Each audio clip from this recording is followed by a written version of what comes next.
My name's John. I'm the owner of Proof Bread. We're an artisan bakery that happens right here in my home garage in Mesa, Arizona. Bread gets a bad reputation because we have changed it over time into something that is different from what it was historically. If you think about bread from a human history perspective, meaning the last 13,000 years, which is about as long ago as we've found artifacts of bread making, you'd find that bread was representative of a huge portion of our calories that we consumed. So up until 100 years ago, 80% of our calories came from whole grains. If you were living in the Western world, that whole grain bread that whole grain was coming in the form of bread. In other parts of the world, it would have been rice. But bread has been a staple of our diet, and whole grain bread is nutritious. However, whole grain bread is hard to come by. Bread isn't long fermented anymore. It's just changed. So along with the change that has happened in bread, you just see lower quality industrial bread, and the very definition of what happens with the bread as it enters your body is different now.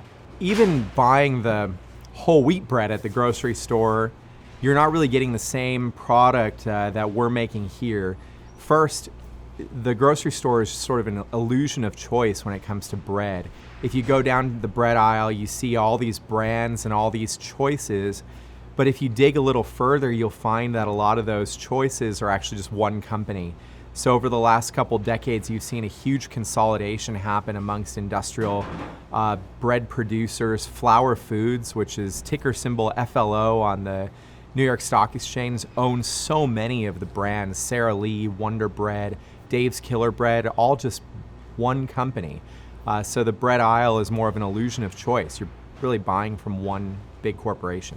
The problem starts with wheat as a crop and looking at how it's grown, looking at how it's being processed all the way to the final loaf. So first off, when we're talking about big industry, the first word that comes to my mind is speed. It's a lot easier to find good margins with bread production if I can take bread from the flour dust, and make it into a sellable product in under 2 hours.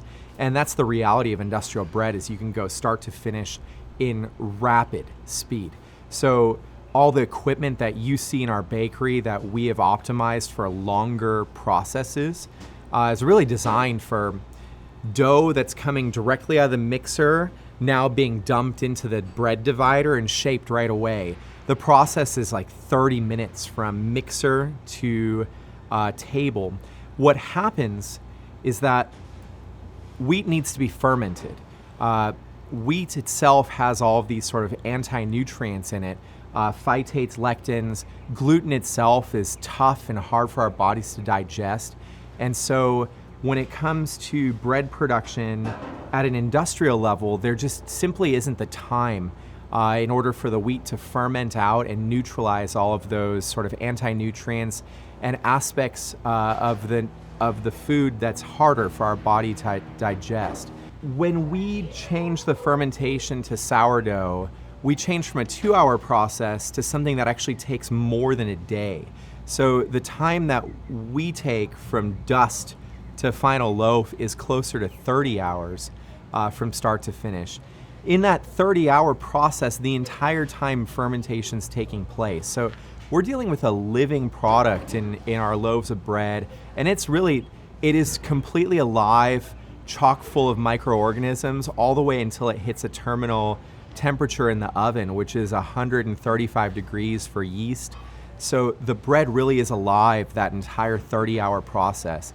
During the time of fermentation, lactobacillus and the wild yeast that's in the starter is slowly eating away at the nutrients that are in the dough and changing the characteristics of the bread from this pre-fermented raw food that came from the earth to this completely new thing that's fermented. The term bioavailability comes to mind because fermentation changes the bioavailability of the bread, making nutrients easier for our body to uptake. So the whole grain loaf that you're getting from me that's been made over a 30-hour process, you have a better bioavailability of vitamin A, vitamin B, all the smaller micronutrients and minerals than you do in that bread that you're buying that's whole wheat from the store.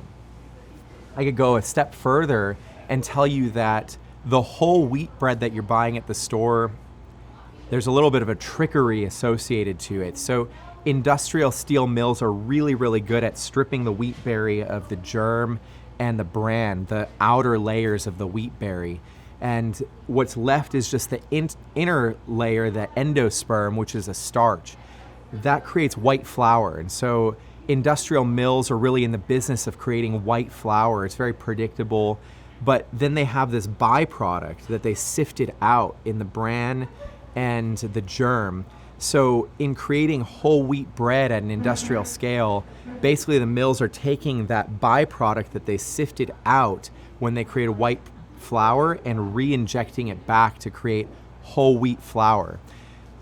But it's not whole wheat flour in the way that you would think. So it's a big mixing pot now of grains. So you're no longer getting the bran and the germ from the wheat berry that it was sifted out of. It's now a different batch of wheat altogether, being reformulated in a particular recipe that creates a whole wheat flour that's acceptable. All of industrial milling is creating this speck flour at the end. It's not really a representation of what's growing locally. It's not really bound by the baker's skill at the end of the day. This is all just very scientifically derived flour that predictably bakes every single time the exact same way. And so when you're buying bread like that, the artisanship is sort of gone. The living aspect of the bread is gone. So how does a modern industrial wheat farmer prevent crop failure? They spray their wheat crop with glyphosate, Roundup, desiccating the crop before it turns golden, which is a stage in wheat production where the wheat crop goes from green to gold. The product has to sort of age on the field for a longer period of time before it's ready to harvest. Right now, we're weeks away from this year's harvest, and the wheat that's in the field is starting to turn right now. This is actually the time that there's a greater risk to the wheat itself. If you don't spray that crop with a desiccant like Roundup, if it gets the right amount of moisture from heavy rainfall right now, that wheat will begin to sprout and the farmer loses their whole crop. So instead, they'll kill the crop right now with a desiccant Roundup, and then they have no trouble harvesting the entire crop in a few weeks. The way we make bread is a little different. We're in Arizona. The wheat that we buy that's grown here in this extremely dry climate, the farmers can take a risk of not desiccating it with a Roundup because they're likely going to let it turn golden in color. There's very little risk of rain right now until our monsoon starts. So the harvest has to happen before the monsoon season. All of this is stuff we're sort of aware of and have learned of because of the way in which we produce bread. Most of the general public is disconnected from all of these little nuances of information just because all this has been sort of commoditized out. The typical baker right now that's buying flour is buying from an industrial mill. If the baker is working in any kind of volume, they're getting flour by the pallet. That mill is producing flour by the thousands of pallets. All of that flour is derived from grain that is being accumulated in mass in a grain elevator, just a big silo where a bunch of people that are growing grain all get together and dump off their grain. There's no tracing that flour. So the mill's job is to turn that flour into this perfect, precise protein level and whatnot through science. But when you buy local ingredients, you can actually trace back to the field that the product was grown on. And you end up having a relationship all the way through the supply chain. This is important, especially in different times that we're dealing with as a society. I think more and more people are trying to understand where their product is coming from, where the food that they're consuming is being grown. By understanding this and by having relationships that go all the way to the seed, we can then influence the process over time. So we work with our mill, who then in turn works with the growers that are growing from them around the state to better the crop year over year, but we do so while also factoring other considerations other than what the baker wants. So we also have to be influencing the soil positively and doing all these things. By working in smaller supply chains, There's just better overall control from seed all the way to plate. And over time, we can improve the quality of our agriculture, improve the quality of our soil. Whereas when you work in this industrial global supply chain, we don't have enough skin in the game for the wheat production that's happening somewhere else in the country to even have a taste of what's going on. We don't, as a baker, have any influence over that crop that's being grown. In this context, locally, whenever there's a problem, we go directly to our mill that goes directly to their supplier. The chain is so short, and we're constantly influencing it with the work that we do. What is commercial yeast? Commercial yeast, in part, is present in our sourdough starter. So a sourdough starter is the combination of lactobacillus bacteria. It's a beneficial bacteria that helps and has a symbiotic relationship with wild yeast. Our sourdough starter's name is Harriet, and she's based here in Mesa, Arizona. So the mixture of flour and water over time creates that fermentation effect. So if you put flour and water in the right temperature, and you will eventually get a sourdough starter, if you keep feeding it and making it more robust over time, you're going to end up getting this colony of microorganisms that have the ability to leaven dough on the fly for you every single day. This is sort of an investment in a pet. That's why Harriet has a name. I have to feed Harriet all the time, whether I'm happy, sad, tired. But yeast itself, commercial yeast, is just that yeast portion of the sourdough starter that's been isolated. So scientists in the 1800s isolated commercial yeast in a laboratory for the first time, and were able to multiply it and put it in a medium that was shelf stable. So really, all that commercial yeast is this sort of shelf stable version of highly multiplied wild yeast, but highly multiplied beyond levels, orders of magnitude different. So there's a way in which to correlate. 10 grams, meaning just a spoonful of commercial yeast, is the equivalent leavening power of 50 kilos. Just in there, you can see the difference. I can sprinkle a dusting of commercial yeast and get the same result as 5 whole buckets of sourdough starter. Now, compare that to a baking process. I can sprinkle that amount of yeast into 1 croissant. I can't put 50 kilograms of sourdough starter into 1 croissant. The whole croissant only weighs 100 grams to begin with. So the amount of leavening in a sourdough croissant versus a yeasted croissant, a night and day difference. So it takes so much more effort and energy and time for that sourdough croissant to go through the right rising pattern that yeasted croissant can. So what is sourdough? Sourdough is a method. It's not a flavor. It's a method that's existed for a really long time. Before there was commercial yeast in the mid-1800s, there was people that figured out how to ferment a sourdough starter, and that just happened probably spontaneously at some point in history when people combined flour and water and let it sit for a little while and saw that it was bubbling and wondered what the heck all that bubbling was about.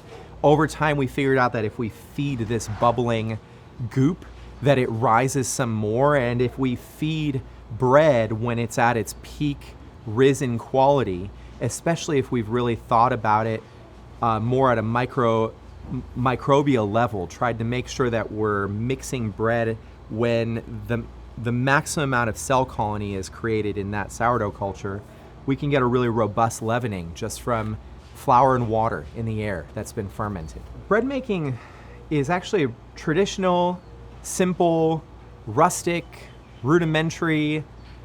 You can do it at scale, and to do it at scale requires graduating to that scale, requires a lot of skill, requires a lot of understanding of timing, fermentation, all that. But baking 1 or 2 loaves of bread at home is as simple as just combining 3 ingredients plus a leavening agent, which is part of those 3 ingredients: flour, water, salt. And then I have flour and water, which if I feed it and keep it at the right temperature, creates a sourdough starter. So my bread, the artisan rustic bread, is just flour, water, and salt, 3 ingredients. If you compare that to the bread that most people are used to nowadays coming from the store, You can't find a loaf of bread without 15 ingredients. And what are those? What's in there exactly? There's hardly anything whole. Yes, you get the flour and the water and the salt, and then you have to go into the flour and say it's not the same flour. Now you're dealing with bleached flour. Also, you're dealing with enriched flour. So what is enriched flour? On that industrial steel mill, the mill has stripped away the bran, it's stripped away the germ. You're left with white flour. White flour is a starch, carbohydrate, not a whole lot of nutrient density, not a whole lot of protein or natural fats. All the vitamins and minerals are also in the bran and the germ that's been sifted out of that white flour. So what do the mills do? They re-inject the white flour with chemical versions of the vitamins and minerals that you see in whole grain bread, and that is what enriched flour is. Then we go on to the actual dough itself and all the additives and things that are added to make up 15 ingredients. So let's take an apples to apples comparison. It's my sandwich bread. So we start with flour, water, and salt. That makes an artisan crusty loaf. It's soft on the inside, it's crusty on the outside. That's the bread that we've eaten historically. If we add a few extra ingredients like milk, butter, and a touch of sugar, you get a drastically different result. Now, the milk is actually going to strengthen that dough. It's going to make those gluten strands even stronger, so that the dough can take a beating and can be deflated. The water is going to be retained in the dough because of the sugar. So sugar's not in that dough as a sweetener. There's only 1.5 grams in our sandwich bread of sugar. Compare that to the actual sweetener that's in the store bread, the high fructose corn syrup. The only purpose of the high fructose corn syrup in that bread is to sweeten it. Whereas my sugar in my dough, it's actually meant almost as a moisture retaining agent, which the industrial ingredient label has another artificial in there. So instead of using sugar, cane sugar, in order to trap moisture in the dough, they're going to use a cheaper high fructose corn syrup and then a cheaper chemical agent that traps moisture in the dough. So now we have multiple ingredients doing what just pure sugar did. I can't believe that I'm saying that sugar is a healthier alternative to anything, but in real bread making, sugar's the way to go. You don't really want high fructose corn syrup in bread ever. You see that on a label, run away. And the sad thing is you go to the store and you'll see that on almost every label. So that's what you're dealing with the 15 ingredients. A lot of stuff you can't recognize. You should look at a bread label. It should be really short, really simple, and everything should be stuff that you've dealt with before yourself. A lot of people think that sourdough bread is a particular flavor, and I'd like to just correct that by saying that I can tease out so many different flavors out of sourdough products. I can achieve sweet, I can achieve pretty dang sour, we can achieve nuanced kind of nutty flavors through whole grains and whole wheats. And that's the point that sourdough is actually a method, not a flavor. So the way in which that the loaves of bread you find at your grocery store that are called sourdough are made, you take whatever 15 ingredients you want, and then at the very end you dump in lactic acid in a liquid form. It's not necessarily a living lactobacillus bacteria. It is just the liquid form of a derivative of the same thing that creates this intensely sour flavor that people have now associated with sourdough. But it's no different than the artificial cherry flavor in your cherry Coke. It's not really cherries in the same way, and if you eat a cherry whole, it doesn't come off the same way as the cherry flavored whatever it is that you ate. Sourdough bread's the same way. So I can make you a sourdough croissant, I can make you a sourdough English muffin, and you'll eat some of these things and you won't even realize that you're eating sourdough products. And that's the beauty of it. When we go to farmers markets, we don't label everything sourdough, but we're not shying away from the fact that everything actually is sourdough. We're trying to play this experiment game of trying to understand what the average person out there really knows when they encounter sourdough. And it's this constant education of Sourdough is not a flavor. Sourdough is a method. So no two sourdoughs are quite alike.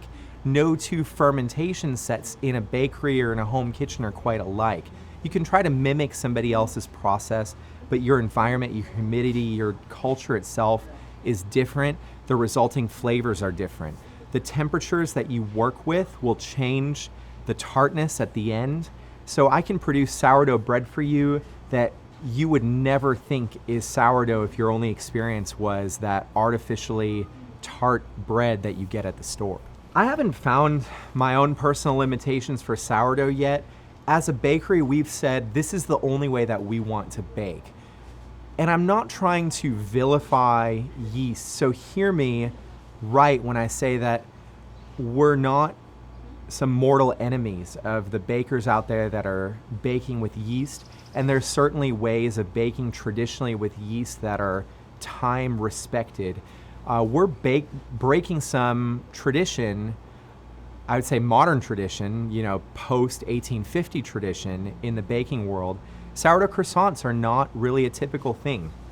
When we bake with sourdough bread, we can make all the crusty loaves. We can add whatever we want to those crusty loaves, olives, cinnamon raisin, you name it, fruits, nuts. We made a pumpkin polenta loaf in the fall. With each season, we can do crazy things with the bread to introduce seasonal flavor. When we get into softer breads, you can make sandwich loaves. You can make all kinds of buns. So we like making burger buns as well as rolls. During the holidays, we'll produce tons and tons of dinner rolls that are just naturally leavened. On the pastry side, you can go cinnamon rolls, you can go croissant dough, all the variants within croissant dough, Queen Amands, baguettes. The list just goes on. I've really been studying a lot about rye bread lately. Rye takes its own sourdough starter with rye flour that we make, but there's huge amounts of baking traditions in rye breads as well, flat breads. We can go further and even venture into gluten-free baking. There's some incredible gluten-free baking happening from gluten-free sourdough starters that are made from rice flour or made from other grasses that are similar to wheat but don't have gluten in their genetic makeup. We believe that bread has this insane value in culture that forms sort of a bridge to other forms of local food. One of the main benefits that's come from our work in the last couple years is it's easier for people to approach our stand at a farmer's market and grab an artisan loaf of bread, go through the education of upgrading the type of bread they eat from store-bought to artisan bread, start getting croissants into their weekly treat. But it doesn't end there. We're really hoping that those same customers look around them and see the farmer at the stand behind us.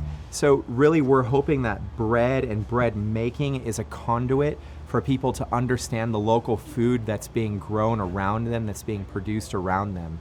We also think that bread is an important part of our nutritional diets.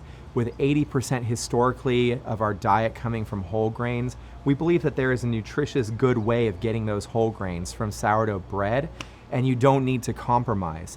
There is a place in society for gluten-free, there's a place in society for grain-free, but that place is so much lesser than we have made it as a whole. You look at the gluten-free movement, you look at all these people that are advising not to eat grains, not to eat gluten. And my big question is why? Why is something that we were eating successfully for hundreds and hundreds of years, something that helped humans multiply around the entire planet and become the dominant species, now being this big evil? Well, we're trying to create an answer for that so that people can get back to eating bread. We believe that it's a really great thing to eat. It's a good use of our fields of wheat out there, and we believe that it has a place.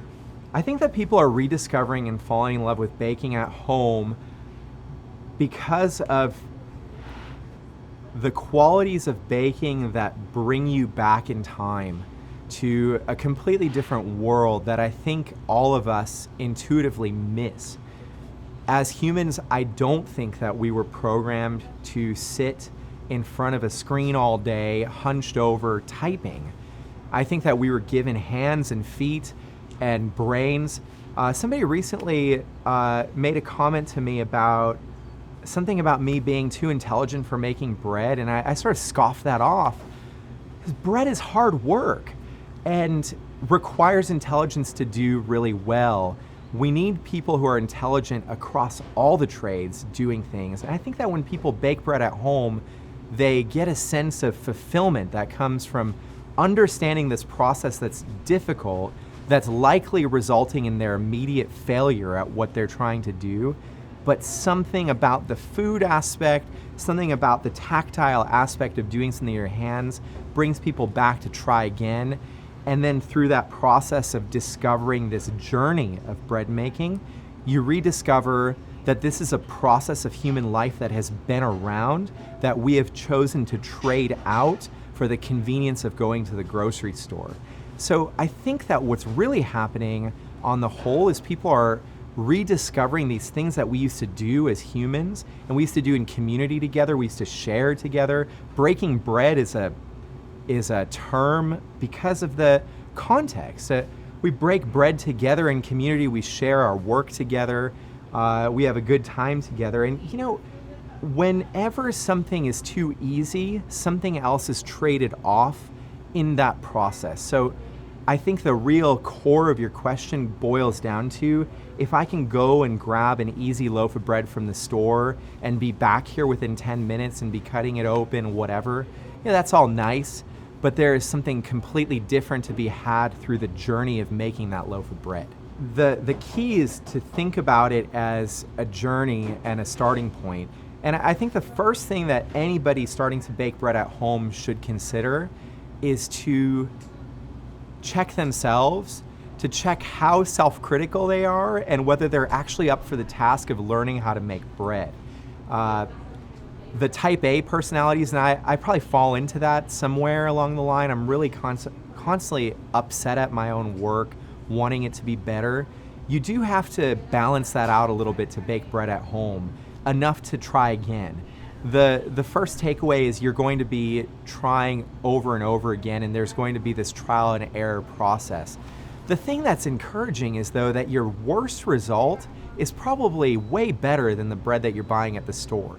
It might not look as good, it might be harder to cut open or use in whatever way, but you're probably using better flour, you're probably using less junk in your bread recipe. So from the first loaf of bread you bake, even if it's under fermented, even if it's all the things that we don't like to look for in bread, it's still better bread than what you can find commercially available. So that alone should give you a whole lot of reason to go out and try making bread at home. But then other things to consider, find someone to follow, I would say. Find someone that you can sort of attach to their journey long enough that you can establish your own. Find some recipe that you can start as a starting point, but don't look at that recipe as this end-all be-all formula that you can never veer from. And then start to look at all of what you're doing and try to break it up into small components and measurable things. So even as the beginning novice bread baker at home, you can observe problems in your bread baking from day one. You can observe when things don't look right, even to you. And so you only know what you know in that given moment, and you have to start with what you know, correct what you know. Watch a video, watch a lot of videos, get the content you need, use that wisdom, and then check that knowledge against your own experience that you're facing when you're producing bread. Each day, make some change. It might be the wrong change, but you'll learn because your result will show you. And really just keep at it. If you keep at it long enough, you're going to be a bread baker, and it's going to become a part of your identity. The question is, do you want that to be a part of your identity? And you've got to then start figuring out how to piece it into your busy life. So when I make bread in the bakery, it can really consume my whole day. It's not a big deal because I'm making it for my living. In fact, there's other people here who are being supported financially from the bread we make. So our whole day is centered around bread. When I garden, I'm doing the gardening interval around the bread making. For you at home, you have to center bread making around your routine, and you can do that.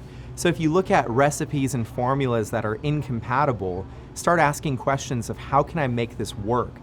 You can look at things like no knead as a great way to start. That's a methodology of making sourdough bread that doesn't include kneading. It's sort of a 101 to modern bread making. We don't do a whole lot of kneading either. You've seen a lot of stretching and folding in our process. But no knead is this way of passively mixing bread the night before and being ready for shaping the next morning. It's an easy way to get a routine going at home. So you got to be looking for those ways to take our process and scale it into your own home kitchen.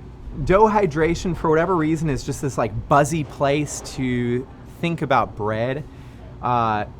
If I talk to another baker, chances are within the first 5 or 6 minutes of talking to them, if I don't know them that well, one of us might ask each other, what's the hydration in your bread? Just like the thing that we talk about. But for whatever reason, this has become this phenomenon as like the end-all be-all of things to talk about in bread. And I gotta ask, why is it that big of a deal? Water does play a really significant role in dough. The more water we create in dough, the more dough mass, actually the more ionic activity in that dough.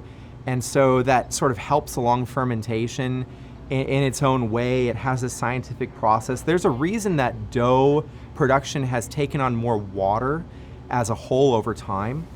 But I'd like to caution the home baker from getting too obsessed over the size of the holes in the artisan loaves that they're creating and refocus to the quality of the flour that's being used. That should be a much bigger discussion that doesn't happen. Are you buying flour from your local mill? Do you have a local mill where you are? Can you figure out if there's a stone mill nearby? Is there a way to encourage a local grain economy? The easiest way is just to buy whole grain flour from a small milling operation. So the mill that we're buying by the pallet from, just a few years ago, they were in the back of a kitchen restaurant starting this stone ground mill. They had revived this old brand, Hayden. Hayden was a 100-year-old flour mill that was competing with General Mills and some of the big name mills that are still around to this day. But competition sort of phased them out over time. That brand went away in 1999, but a local family bought it in 2011, went in the back of a restaurant and started milling on a rudimentary stone mill this whole grain flour. Well, if you roll the tapes forward from that year, now I think we're 8 or 9 years in, and they have this robust milling operation going in Queen Creek, and it's because of the support of bakeries like ours and even home bakers that have been buying their whole grains. You can find their whole grain flour at the local grocery store as well. Sprouts or other local grocers that focus on some local ingredients. Now, that's a good starting point. Take the flour choice and take care. We actually are making a blend of flour as well. We're trying to get that available for the market to purchase. If you buy local good flour, that's the foundation of good bread. It's not how much water you have in your dough. Also, when it comes to hydration, it's more about how much water the wheat that you're using can actually take on. And from strain and year of crop to strain and year of crop, there's variance in how much water the wheat can take in. So it's not a black and white equation of, oh, I need 85% hydration, or I need 75%, or I need 80. We happen to be about 80, which is still considered high hydration dough for our artisan loaves. But there's plenty of good bakers lower and higher than that, trying to achieve their own sets of result. Hydration is not the end-all be-all. Good solid grains and good fermentation really is where it's at. My entire experience from the time that I was in my late teens has been trying to make a living and then inevitably pursuing some passion project on the side. Right now, the passion project on the side is gardening, and I'm thrilled that there's a passion project that has turned into my living as well in baking bread. But if you go back to when I was 17, I was in tennis at the time, playing college level tennis. When I was 18, 19, right in high school, I got my first job waiting tables, and I took the money that I was making and bought a tennis stringer, started a little tennis stringing business on the side. That sort of led into working and teaching tennis formally at a club, but then on the side, I started coaching a high school team, actually as an 18-year-old. So I should have been in high school, but I had already gotten to college. I was a freshman in college, and I was coaching my old high school team. For the summer, I started a summer tennis camp, and that camp actually paid the bills for me at that time when I was 18 years old. And so I've sort of had a history of working for my living on the side, and then working for my living primarily, and then on the side starting some sort of project and trying to make money at that. As time progressed, I got a little bit better at making those side projects into mainstream things. This sort of was a double-edged sword for a little while. I was really passionate about coaching tennis, and I had started a pretty successful side gig coaching tennis. But then I got into mystery shopping, of all things. It was the side hustle for a little while that turned into a main hustle. I was doing video-based mystery shopping, and I'd started scaling it up. I was performing as an individual more video-based mystery shops than most video mystery shopping companies were doing through the use of smartphone technology and through the use of mobile uploading. So I'd looked at ways of taking what was happening in the marketplace, making them more efficient, and sort of kept improving. Same thing I do here. So really took every process that I was doing. In this case, it was going to a gas station, parking my car, going around the property, taking video footage and filling out a report.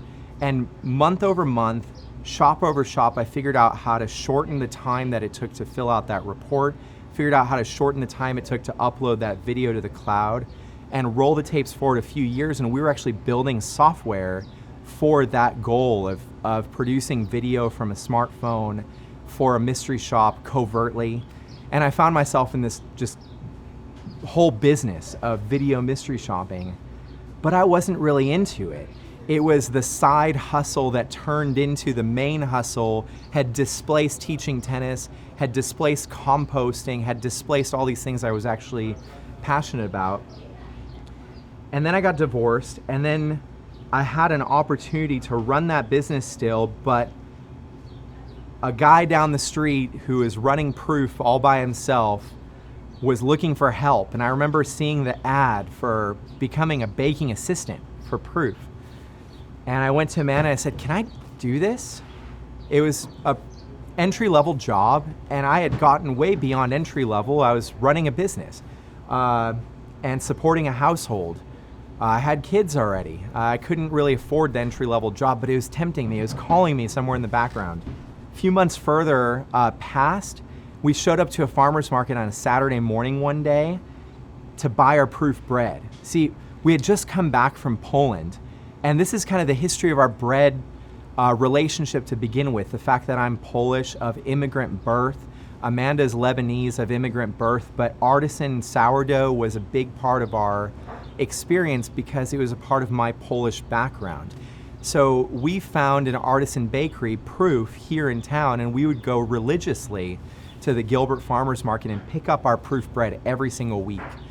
We had become those regular customers that the baker and the person selling for the baker knew at the market. So when we showed up that one Saturday morning, the day after returning from a trip to Poland, still jet lagged, wanting our staple grocery item for our house, our loaf of bread, we discovered that the bakery was going to cease to exist in short order, just 3 weeks. Jared was moving across the country, and so here we had this dilemma of a garage bakery that was going to cease to exist. I don't know, I just had this gut feeling that I needed to act. So that was Saturday. By the following Wednesday, I was waking up at 3 in the morning, rubbing my eyes, trying to figure out how to stay awake, and driving just down the street to another home in Mesa where Proof existed in a really early version of what we have today. Just one man, no mixers, no equipment, and he was doing his thing in there, producing for restaurants and for the one farmer's market. and I sought to take it over just 3 weeks later, learning all of this from him in a 3-week period. How do you take that and turn it into a viable business? I think all of what I had done up until that point had aided along the way, because it was not a viable business at that interval. It was sort of for Jared, but it was a viable business only to the point that he was burning out. So when we took Proof over, it was the type of thing that you had to wake up at 2 a.m. You didn't know what you were making that day because you had orders coming in via email. You sort of guessed the amount of sourdough starter to make the night before. And everything we were making was start to finish in a shift, ambient temperature, no cooling, no control over the dough. So we would mix, scale, bake, deliver every single day of the week, 7 days a week at a much smaller volume. We could barely pay the bills to buy flour. There's certainly not enough revenue to support an employee, let alone a household, the ovens, all the utilities. So we started growing the thing while learning how to bake all at the same time. So we added a farmer's market just a couple months in. I was working on my own every single day, literally lived in the original garage. No AC to be had. The bathroom was across the house, so we were trekking flour. When I was done with work, we would be like putting in new electrical lines, just digging up the yard. There was no drain, there was no plumbing. All of this had to sort of be put in. So how do you make this into a business? You just grind and you lose sleep and you fight with your spouse daily as you push yourself to your nth degree. You make a lot of mistakes over and over again. In those beginning stages, half of the business was wholesale, restaurant accounts, and we were producing quite a bit of volume, like 150 ciabatta rolls on a daily basis. But we were selling those for such a small amount at the end of the day that it was barely paying for the time that it took. In fact, we did the math. We sat down and had this hard reality that the amount of money that we were selling our bread for, we were trying to compete with industrial scale bakeries who are also selling to restaurants, and we just couldn't do it. So at the end of the day, we couldn't put an employee in to make that bread for a profit. If we just paid the employee, we'd lose money. So we had to really face this hard reality of, is wholesale for us at this stage? So we got out of all the restaurant work for a little while and just focused on farmers markets, focused on creativity, focused on honing our craft. We started adding a third market when we got rid of the wholesale. Every market was just an insane change around here. So we went from a situation where I took this over on my own and I was working 16, 20-hour days. By a few months into this, we were running 24-hour days, 7 days a week. So you couldn't even really get a good night's sleep ever. I would retreat to my bedroom, which bordered a wall with the bathroom that bakers were using, and we had to keep our old oven that could only do 8 loaves at a time fed 24 hours a day to keep the bread rolling. So turning this into a business was just a slow haul of changing everything out over time. Every process, every ingredient, every bit of timing ritual. We had to gain more control over every process. We could no longer do a guessing game of waking up and learning then how much bread we were gonna make for that day. We had to figure out how to plan everything, organize everything, and turn this into something that was more systematic and controlled. It took time. It was painful and rewarding at the same time. The feedback that we were getting back then, so many thankful people for this amazing bread that we're bringing to other parts of the valley for the first time. See, when we entered the farmers markets, the other bread producers who had predated us had already sort of industrialized their processes. So we're competing with other bread companies at the market level that had been around for a couple decades. And their operations had grown into multi-million-dollar operations, but there was no other void for the farmers market. So we're competing against these square boxy loaves that were just coming from a more local industrial factory instead of from something like this, just a garage and a bunch of passionate people making bread and really caring about the end result. So it was hard in the sense that there was so many finances involved. There's so much planning involved. You know, we didn't have the right equipment. You look at the space, and we have the several hundred forms, the bannetons, with which to put bread once it's been shaped. When we first bought the bakery, we had maybe 30 of those. So our upper limit on a daily basis was 30, 40 loaves, that's it.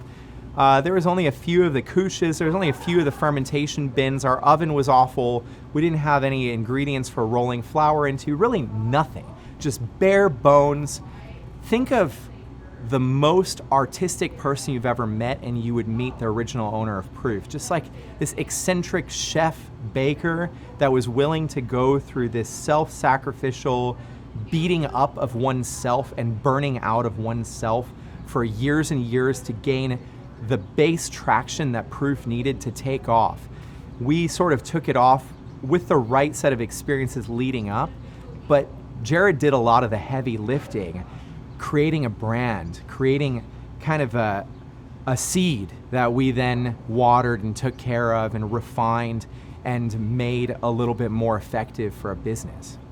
We're really passionate about growing our own food, and I think that this passion predates the bakery. It sort of goes back into my own rabbit hole discovery online and into understanding the type of adult life that I want to live. I think I have to go all the way back to my mid-20s as I was sort of discovering my roots culturally. Again, immigrant family, a lot of home cooking. Amanda as well, immigrant family, a lot of home cooking. So we grew up here in the US, we grew up amongst our peers, we grew up amongst the industrial convenience, the global food production. We grew up amongst all the fast food, all the restaurant culture and all that's a lot of fun. But something was calling us back to our roots, both of us, just with a lot of intensity. And so as we got into the kitchen, learned how to cook, learned how to use our family recipes, that sort of lent itself to wondering what the quality of the ingredients that we're buying is. My previous business was grocery mystery shopping. We ended up sort of carving out a niche for ourselves in grocery, so I worked with local grocery brands and saw the stuff that was on the shelves and noticed that there's really not a whole lot of difference between the quality of the produce in the high-end grocery stores and the budget grocery stores. In fact, there are brands out there, grocery brands, that have the same exact distribution centers catering to the rich on the one end and catering to the poor on the other end. And they change the branding of the grocery store, they change the layout, they change the wood fixtures that house those produce items, but all the produce is just being brought in from way far away, and it's all been irradiated and all that, and really not all that great for us. So growing our own food is a response to that. There's this incredible farmer out there, Joel Salatin, that has made a huge impact on the global community through his books and YouTube and other teaching. He believes in permaculture and in this farming practice where everything is sort of recycled on property. He influenced me a lot in the early years through a book called Folks, This Ain't Normal. It's just sort of like a cultural view of everything that was historically normal and how it's done today and how it makes no sense. A lot of discussion on producing food at the residential level that we can produce, that our farmers can produce the staple crops that we don't have the space for. So we don't have the space on this property to produce wheat. We don't have the space to produce all these like major staple crops, sugarcane, whatnot. We do have plenty of space for tomatoes, produce, and all of that. We could easily feed our family. We can feed our bakery, which means we can feed all of our customers with all the specials that we produce through just the third of an acre that we have here. It's plenty of space. And so I think we're producing local food to learn and to graduate. We're hoping for an adult life where we have a relationship with the land that we own, and that land is productive and doing something for us as opposed to just being an artificial landscape of astroturf for us to look at that's pretty. We want to really have that relationship with the land. I really hope that more people venture out of their homes, probably on a Saturday morning. If they're living in a winter climate, spring, summer is the time. If you're living in a climate that's really nice all year, you can go all year. There are farmers markets here in the valley in Phoenix happening in the 120-degree heat in the summer. But just by going out to the market and deciding to look at the farmer's market from a different lens, take off the grocery store lens, the perception of price that you have, and start to understand that when you buy locally, you're not just buying for the low price point, you're buying to gain a relationship with the producer of that food. You might end up paying $1 or $2, whatever more per pound for that produce or for that bread, but that person who's selling you that food is going to start to recognize you. You're going to start to build this interesting relationship where you're heard, your wants and desires are appreciated by the person who's producing the food behind the scenes. In fact, we're going to probably obsess over the feedback you give us. And the thing is that industrial food producer does not care about you. They don't care about me. They just care about the bread or whatever it is they're producing moving off the shelves fast enough at the grocery store. You can sort of make a huge impact in your local food economy when you choose to enable people to grow and produce food locally through businesses like this.